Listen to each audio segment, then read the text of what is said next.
Muy buenos días o muy buenas Good tardes a morning or todos. good afternoon to all of you who are watching us today.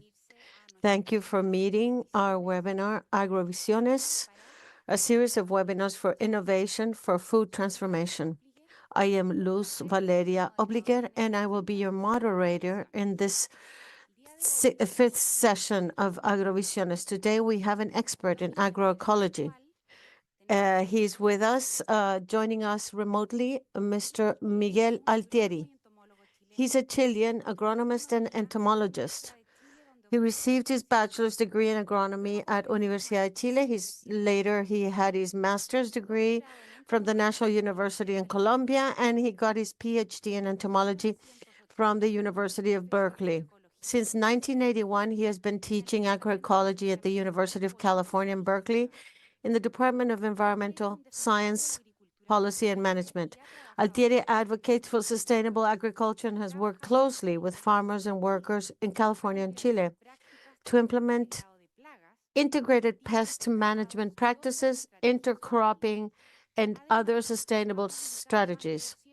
In addition, he has published over 200 papers and several books on agroecology. He is a pioneer in sustainable and environmentally friendly farming systems. Welcome, Miguel. How are you today? Thank you. Very well. Excellent. To begin, Miguel, can you please give us how your interest was triggered in agroecology? Well, I studied agronomy in Universidad de Chile, and I wasn't really very interested in agriculture. I was a member of a rock band. This is what I was interested in, music at the time. But a professor appeared, Juan Gaston, who taught agroecology. It was an elective, and I took the course, and I realized something. There was something there that I was interested in. I didn't really understand what it was. It wasn't until I arrived in Colombia to do my master's degree that I realized the complex systems that farmers applied that Chile didn't do. The curriculum in Chile was agronomy based on the University of California. So they told us about monocultivations. And when I saw in Colombia the poly production cropping that Colombians implemented, I thought it was very inadequate, the training I had had. I needed elements that could help me understand these systems. I needed to understand other elements such as ecology, in addition to traditional systems. And then that is when I realized that that was my path. Many of the things that farmers did, they were right. They had an ecological reason behind it, and it was profound. And that's when I started to work and develop principles and the theory of agroecology with other colleagues that contributed, Risman and Rosselot. Okay. So how would you define agroecology, which is a very important point? Agroecology is a science which is based, it's a hybrid science because on one side, it is based on the principles of agronomy and in the modern context, soils, phytopathologies, social sciences, economy, and of course, ecology. But it is combined with the traditional millennial manner of working with the soil, Andean, Mesoamerican, more than 5,000 years of experience. And these have been guided by traditional knowledge. And so agroecology creates a bridge of knowledge between modern science and the farmers or indigenous farming. And that's when the processes begin. Agroecology is not a science that recommends techniques or practices, but rather principles that takes the technology based on the condition, environmental, economic standing of the farmers in general. For example, one principle is diversity, which means that you break the monocropping and you work with plants that will be agroecologically interacting. And this begins a practice, for example, poly crops. That would be a practice that result in diversity. And by intercropping, you begin with ecological processes that allow for systems to be more resilient. Recycling of nutrients, you maintain plagues. Depending on the plants, there are different processes that take place. So agroecology is a promotion of processes and not consumptions or other alternatives or inputs. Agroecology creates the capacity to imitate nature and function in accordance to the ecological processes that are encouraged in this biodiversity context. So one could say that a focus that is transdisciplinary in that which relates to local knowledge. Right. So what is the difference, like sustainable agriculture or organic agriculture that we hear? The organic agriculture, there's biodynamic agriculture that's biogenerative and ecological. These are systems for production that have their own principles, that have their own masters, in fact. Notwithstanding that, you can enter an organic system, for example, production that follows the principles of organic agriculture, but it is not based on agroecological manages a great deal of organic agriculture that are systems of they're monocrop, like, for example, a certain type of grapes. They replace the technological chemical for organic input up to 12. They can use up to 12 or 18 external organic input to maintain those systems because they don't have the capacity to sustain themselves because they don't have biodiversity. And many times these products are contradictory. For example, sometimes you apply sulfur to tackle diseases in grapes, but in addition to attacking botrytis, it also attacks beneficial aspects. You can have substitution systems to diversify, to recycle the nutrients and so on in a natural manner, and that system can still be called organic. There's no contradiction there. But there are systems that are agroecological for grape production and others that decide not to call themselves organic because they do not want to pay certification, because they don't agree with the certification and so on. So agroecology is agroecology. Ecology explains how all the systems in the work. The tundra, the tropical forest, they have the same processes, recycling, cycles of water, of energy, the succession process, and ecology explains how the system works. Agroecology also does this: organic, biodynamic, regenerative, conventional, transgenic. And what it does, it optimizes it. If those systems want to evolve into a more sustainable and resilient system, you have to apply the principles in order to generate those states of ecological abundance, which is so desired today. Very clear. Thank you for the very complete response. It is agroecology is much more holistic from that standpoint. Let's go now. Could you share some examples of projects and communities where you have successfully implementing agroecological practices? At a world level, there are many experiences of producers, particularly small-scale farmers mostly, but large-scale producers too, that have applied the agroecological process, and they have reached levels of resilience and production which are very high. For example, there are examples of institutions that have promoted these systems that today can be transformed into agroecological lighthouses. There is a historical center, the SET. They have, both in Chiloé and in Yumbel showcase farms based on agroecologies where there have been thousands of visitors there, where they have been able to achieve, they understand the principles that are agroecological. There are no recipes.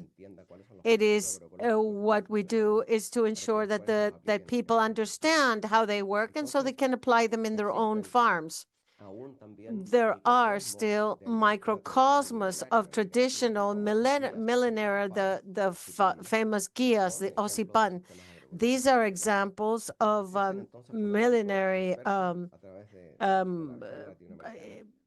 examples. There are many examples in Latin America. There's agriculture based on the agroecological process. There's a scale also in Colombia.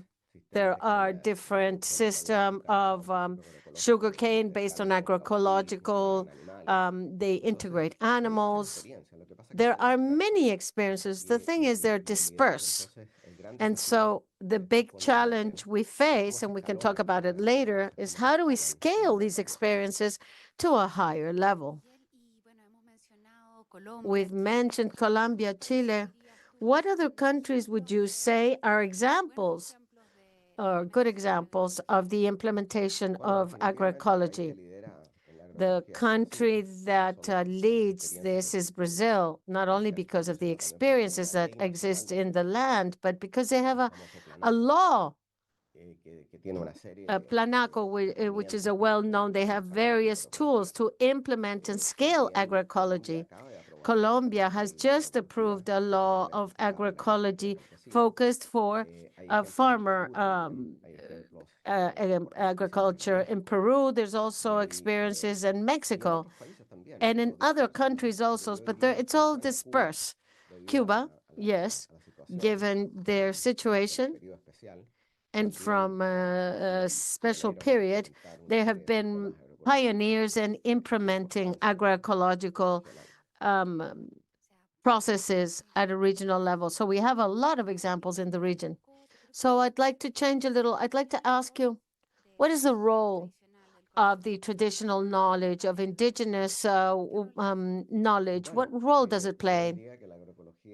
I think agroecology owes 50% of its development as a science and a practice to the traditional millennial knowledge. The agroecologists did not invent the diversified systems. They have existed of polycropping, everything related to the contribution that indigenous farmers have provided to fundamental development. And they have a system that have allowed, they have an important ingredient that has been a part of the development of agroecology. But we have to learn to communicate in order to exchange this knowledge with traditional farmers, because they have their own taxonomy. There's some evaluate soil based on the smell, on the taste, and the sound. And this doesn't exist. For example, when you study the soil in agronomy, they don't teach you those traditional taxonomies. So we have to learn how to respect them, because these are indicators that these farmers have been utilizing for centuries to manage their system. Therefore, there is an important challenge that we need to respect the traditional system as it is and not try to prove it, for example, with elements of the modern science. If they taste the soil, we're not going to taste the soil to see if the pH is acid or alkaline. It is trying to verify a knowledge with a different taxonomy. So it's very important for these traditional systems, is what we call the agroecological lighthouses, because they've existed for centuries, and there are zillions and knowledge that we need to understand. We can talk about climate change later, but we have seen traditional systems that have been capable of surviving major climate change. For example, the Waruwaros, which are 1,000-year-old groups in Puno, they produce potatoes at 3,500 meters above the sea level in areas thanks to wado, which are areas surrounded by water. They absorb the heat during the day, and at night they modify the microclimate to allow for the production of potatoes in the middle of cold weather. And so we can learn a great deal of aspects from the traditional farming and understand them in the modern world in order to adapt to the climate change that are already present. Thank you. Miguel, do you know if agricultural schools have changed their curriculums to understand how to communicate with these traditional knowledge? I would say no. I would say that agronomy faculties and agriculture schools take on this knowledge as a primitive, and I don't think it's part of the curriculum. But what is happening and what is taking place, at least what they're teaching agroecology in some universities, as if it was an alternative elective topic, in some cases mandatory. And there's a large amount of masters and doctor PhDs, I'd say, for agroecology. In Mexico, for example, we promoted one in Colombia that has been working in Palmira, in Bogota. And so, yes, there are efforts being made to try to integrate agroecology in the conventional teaching curriculum or educational path of the agronomy career. It is not penetrating in the profession itself. Agroecology has to be understood as an interdisciplinary systemic system, and it has to permeate the entire system. When you teach soil, you have to understand everything from that standpoint. And which do you think are the challenges that we need to integrate this traditional knowledge with modern science? Well, you need a sensitivity that is particular and specific. And we have to interact as agronomists and those that are in more technical analysis with scientists of anthropology and psychology even, that understand how we communicate and exchange our know-how at an equal level. This is fundamental. Poverty is a psychological condition, not only physical condition. I remember in Chile when the farmers came from different regions of the country, when these comprehensive systems that have been created allowed for a production without inputs and very diverse, their eureka mind appeared. They knew there was light at the end of the tunnel, from the standpoint that they realized that they used elements to improve their production system. And this was all based on traditional knowledge. So the language is the integration of this language is translated into concrete examples that are didactic in nature so that people change the manner in which they produce. Certainly, it is a challenge. Continuing with the challenges, what do you think are the main challenges to implementing agroecology on a large scale? When we talk about large scale, scales are different, right? Agroecology applied to a small scale farming and massified and small farmers that they implement the agroecology and broaden the amount of farmers that implement agroecology. And when we're talking about large scale, when we're talking about producers that have 100 hectares or 50 hectares, apply agroecology, and I think they're both valid if they are applied in Latin America, for example, to revitalize the the farmers' system because it's so important in the agro food systems in Latin America and the Caribbean. But you can also talk about this in a commercial scale, which have diverse technological implementations with mechanization and with other processes. But the first thing we need is training. We need to have technicians and professionals that know about agroecology, in that they take important roles in the ministries of agriculture, in institutions for development and universities. The curriculum has to change to train people like this, because what happened in Brazil, or what happened or is happening in Colombia, is to have a national law on agroecology. If the Ministry of Agriculture that has to implement that law doesn't have people to help in implementing, they have to have trained people, and you have to create more masters, more PhDs.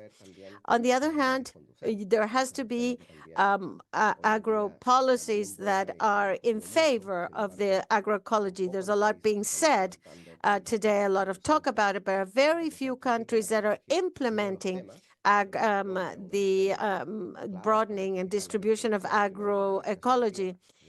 People have to have access to earth, and President Petros is talking about an agrarian reform. And I would say it's a very sui generis, because he buys land, and that to large producers, and that land is distributed to small-scale farmers. But if we want to disseminate agroecology, particularly in countries where there is an uneven ownership of land, what has to do with training, you have to have national programs of agroecology. INDAP in Chile has agroecology, but it is a program which is a department within the ministry. It's not a line that is fundamental line of the Ministry of Agriculture. It's just one branch. And so agroecology needs to be considered a national policy, and you have to create laws to implement these with trained professionals. Of course, markets. Brazil has a law. One part of the national law is the famous los school lunches, los almuerzos school lunches. Donde el 30% de la producción 30% of the production of the small family farmers, government buys their food to feed children in schools. This means institutional, social, market development, and other aspects of that nature. So, Miguel, the main challenges to implement agroecology on a great scale would be the lack of capacity. There's a creation and training of advanced capacity building and public policy. And with an efficient implementation of these policies in countries, public policies that provide access to family farmers, which play an important role in our region from the standpoint of sovereignty and the conservation of biodiversity, access to seeds, soil, water, and agroecological areas. Is there a region, an example that you would like to show us to illustrate this, someone that is doing it right? There are certain states in Brazil that are doing it very well. I believe the projects that INDAP has in Chile, they're very interesting. They need to be scaled. These should be scaled at a level where it has more regional coverage. There are various experiences in Peru where they have promoted projects of agroecology, where there's a convergence of NGOs and the government. So they create alliances with universities. And this is when we create alliances between different institutions that play different roles, so that they can jointly progress here. You need of course, scholars play a very important role. It has to do with the entities of the government. the organizations or the producers or as farmers, the cooperation of different players, certainly. Miguel, agroecology is faced with resistance from the agro-industrial standpoint. How can you tackle this opposition? How do you address this? The resistance takes different forms because there is adaptation of agroecology. It is born in Latin America, not because it was supported by government, not because the university supported them, and not FAO either, with respect. When I published my book in 1982, the first book in Spanish, which was published in Chile, the establishment, and I'm talking about the academy, the institutes of research, and so on, they ignored us completely. They said they're crazies, they're hippies, they're communists. Some sort of adjective was given, and this continued. Agroecology continued without any institutional support, not even foundations that supported agroecology. When agroecology began to develop, and there were concrete examples, the establishment began to realize that we existed, and they started to contradict us. No, agroecology is not scientific. It cannot feed the world. Agroecology is for small scale, poor farmers in the south of Chile, something like that. So they opposed us, ideological opposition, and also resistance in that which relates to the fact that we were not able to participate in certain circles. We were not invited to conferences and certain groups. And then, interestingly enough, 14 years ago or more, FAO opens, as the previous director said, they opened the cathedral of to agroecology. And that's when we were invited. Of course, we had a role to play. And various other institutions that had opposed agroecology, now they want to embrace it. But eliminating certain aspects and dimensions that are political and social, which are very important in agroecology. Agroecology is the baseline of the strategic strategy of food production, and has important aspects of social equanimity that needs to be considered. So what's happened is that this light agroecology that I call, that I have named, it has taken a turn in such a way that today, talking about agroecology, some institutions are talking about regenerative agriculture, which is another concept that has taken on.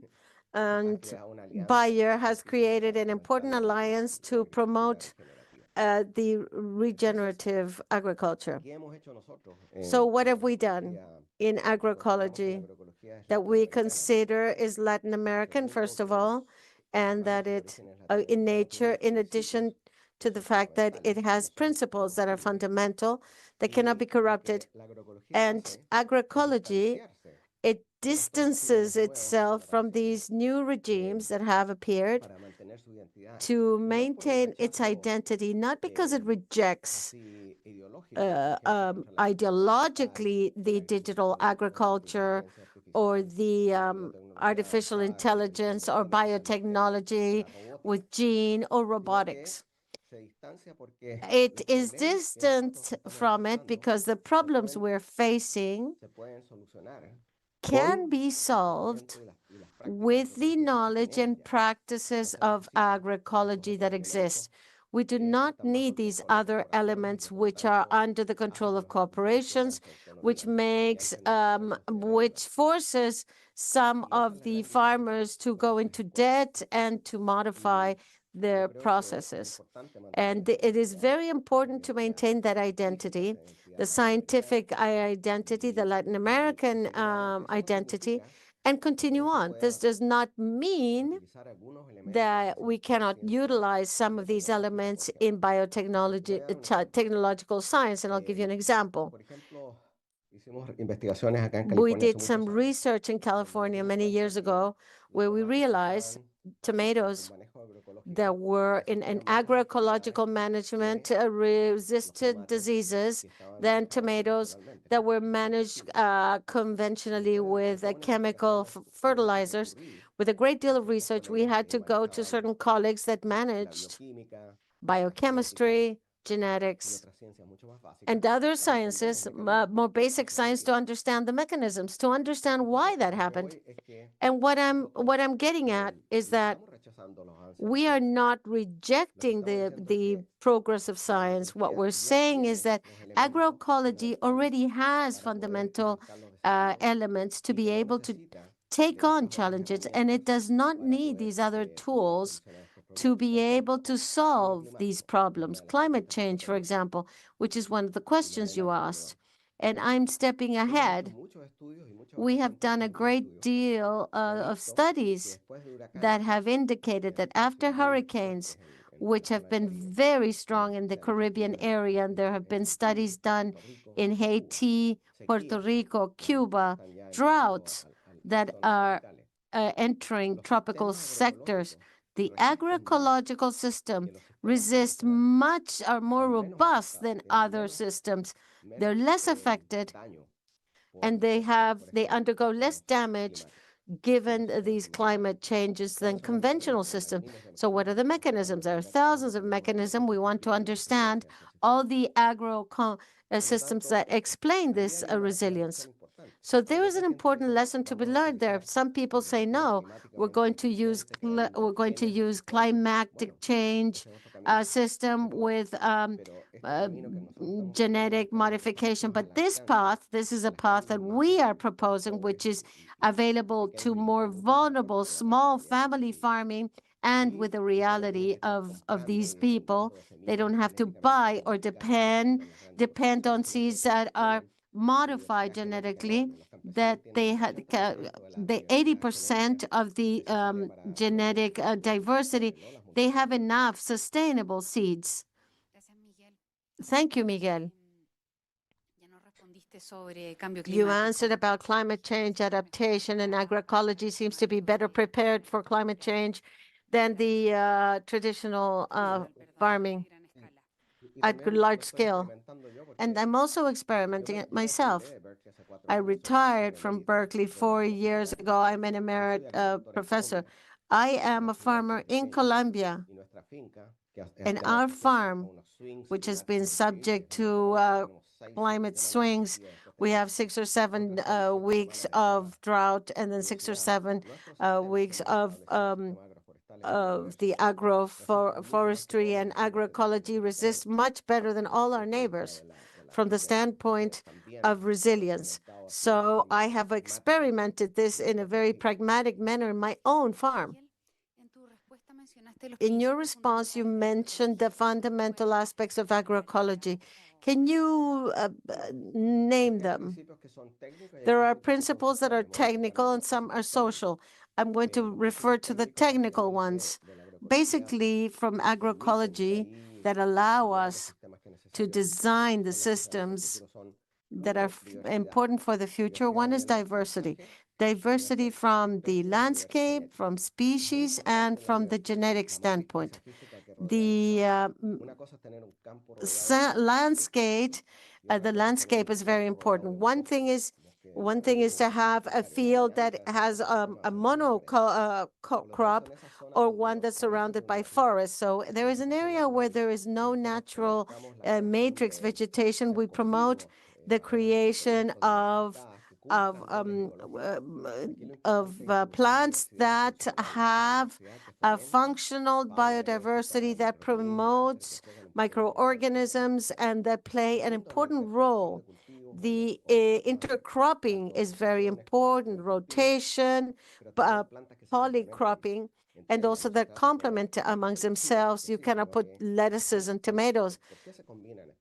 Why are these plants combined? Because they have synergies.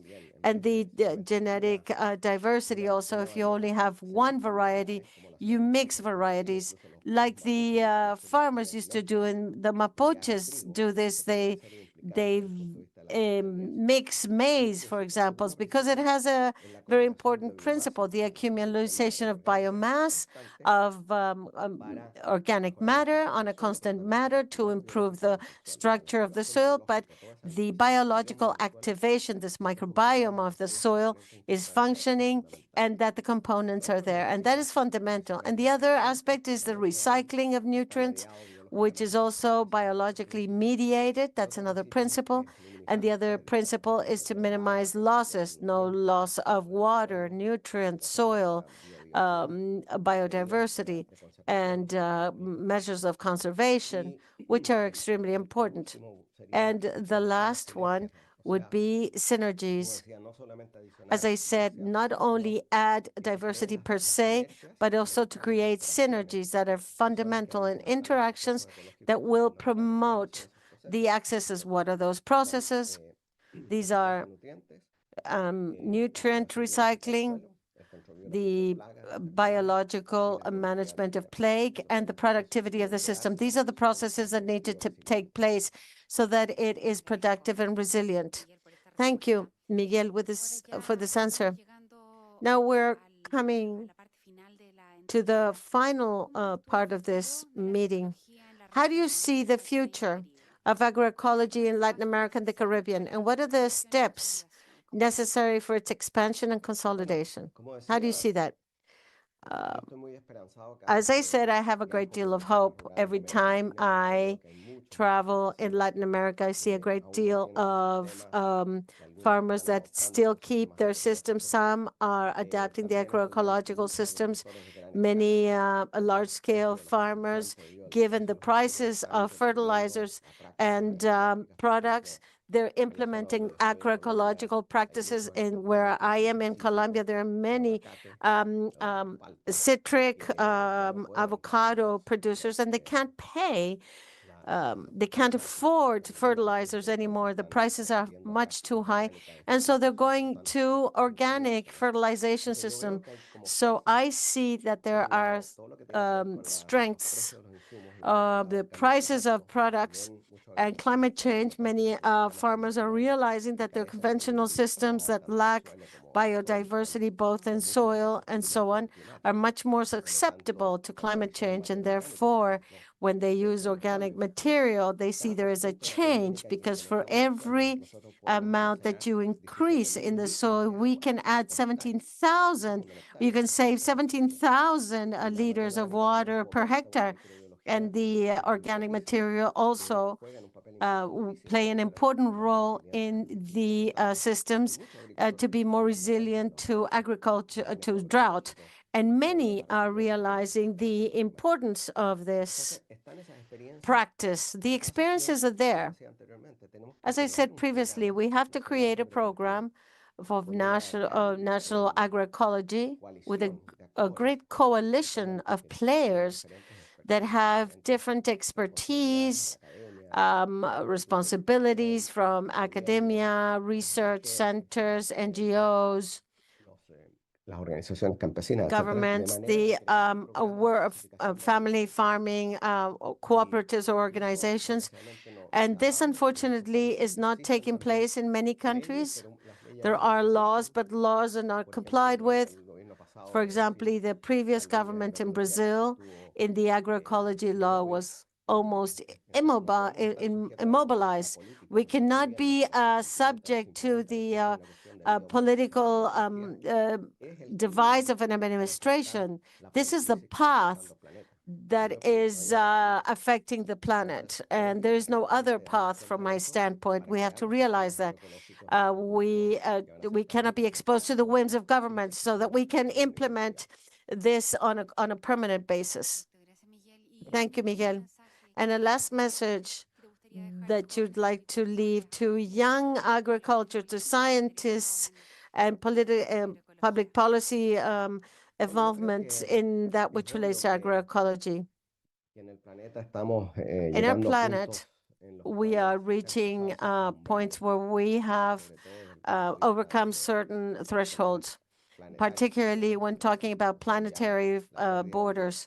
The loss of biodiversity has gone beyond levels. It has gone beyond the tipping point, climate change, the planet contamination with chemical substances,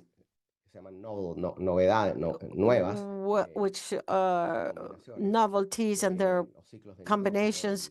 The nitrogen and phosphorus cycles have gone beyond the threshold. So we are facing a situation where we not only have to adapt, but we have to create systems capable of producing under new planetary conditions and an agriculture that is not only viable ecologically, but also an agriculture that is socially fair and just, that you comply with the capacity of food production, but products that are accessible to all. It's not a matter of only that the agroecological products that are healthier and that have a great implicancy in public health that we have not taken on, that they be on this topic. They have to be democratized. Agroecology transforms agricultural systems for more resilient, much more productive, and much more biodiverse, but they are part of a food system, and this food system has to be socially fair, socially just. We are seeking an agriculture of the future. This future is already here. It has to be an independent agriculture from petroleum and all the agrochemical world, resilient to climate change. Thirdly, it has to be an agriculture that is socially fair, and also the baseline for food, local food systems, because the world is going to become a more urban center. More than 80% of the population is going to live in cities. Therefore, a cities of 10 million people is going to need 6,000 tons of food that have to travel an enormous amount of kilometers, because that's not sustainable.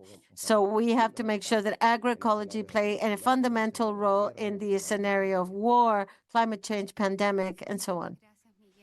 Thank you very much, Miguel. It has been so interesting that there are so many more questions, but unfortunately, this interview is reaching its end. Thank you so much for sharing your experiences, time, and your pleasant conversation.